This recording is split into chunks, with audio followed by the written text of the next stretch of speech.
সত্য কখনো চিরকাল চাপা থাকে না, কেন বিবেকের তাড়নায় তা একদিন না একদিন ধসে পড়েই। বিশ্বকাপে আর্জেন্টিনা বনাম মিশরের মধ্যকার সেই কলঙ্কজনক এবং চরম প্রহসনের ম্যাচের কথা নিশ্চয়ই আপনাদের সবার মনে আছে, যে ম্যাচে রেফারির নগ্ন পক্ষপাতিত্ব, মিশরের নিশ্চিত গোল বাতিল করা এবং শেষ মুহূর্তে সালাহকে করা ফাউলের পেনাল্টি না দিয়ে উল্টো আর্জেন্টিনাকে জয় উপহার দেওয়া নিয়ে পুরো বিশ্ব ক্ষোভে ফুঁসছিল। সেই চরম অবিচারের পর সবাই যখন রেফারির মুন্ডুপাত করছিল, তখন পর্দার পেছনের আসল সত্যটি ছিল সবারই অজানা। হ্যাঁ দর্শক, যে রেফারিকে পুরো দুনিয়া খলনায়ক হিসেবে চিনেছিল, তিনি আর নিজের বিবেকের কাঠগড়ায় নিজেকে ধরে রাখতে পারলেন না। শেষমেশ সামাজিক যোগাযোগ মাধ্যমে সরাসরি লাইভে এলেন সেই রেফারি, আর লাইভে এসে অঝরে কাঁদতে কাঁদতে তিনি এমন এক ভয়ঙ্কর এবং গা শিউরে ওঠা সত্য ফাঁস করলেন, যা শুনে আজ পুরো ফুটবল বিশ্বের ভিত কেঁপে উঠেছে। তিনি জানালেন আসল খলনায়ক তিনি নন, বরং তিনি ছিলেন দাবার গুটি মাত্র।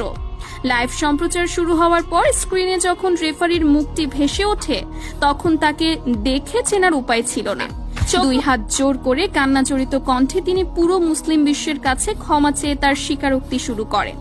তিনি বলেন, আসসালামু আলাইকুম, আমি প্রথমেই আপনাদের সবার কাছে, পুরো বিশ্ববাসীর কাছে এবং বিশেষ করে মিশরের কোটি কোটি ভক্তের কাছে ক্ষমা চাচ্ছি। ওই দিন আমি মিশরকে হারাতে চাইনি। সালাহ বা মিশরের কোনো খেলোয়াড়ের প্রতি আমার ব্যক্তিগত কোনো আক্রোশ ছিল না, কিন্তু আমি ছিলাম অসহায়।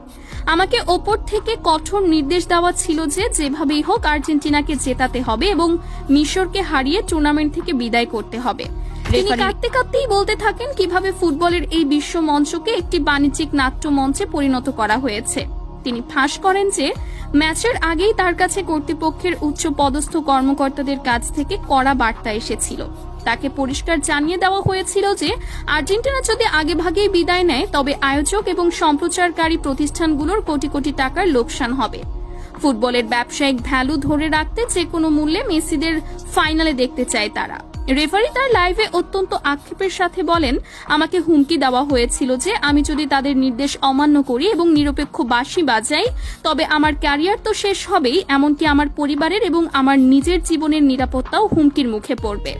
আমি নিজের ক্যারিয়ার আর জীবনের ভয়ে সেদিন নিজের নৈতিকতাকে বিক্রি করে দিয়েছিলাম। তিনি বলেন, দ্বিতীয়ার্ধে মিশর যখন দুর্দান্ত আক্রমণ থেকে গোলটি করলো, আমার কানের ইয়ারপিসে সাথে সাথে উপর মহল থেকে নির্দেশ আসে যে কোনো অজুহাতে গোলটি বাতিল করার জন্য।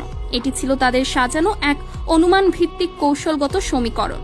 আমি বাধ্য হয়ে ভিডিও প্রযুক্তির সাহায্য নেওয়ার ভান করি এবং 1 মিনিট আগের একটি অতি সাধারণ বল হারানোর ঘটনাকে ফাউল বানিয়ে গোলটি বাতিল করি। আমার তখন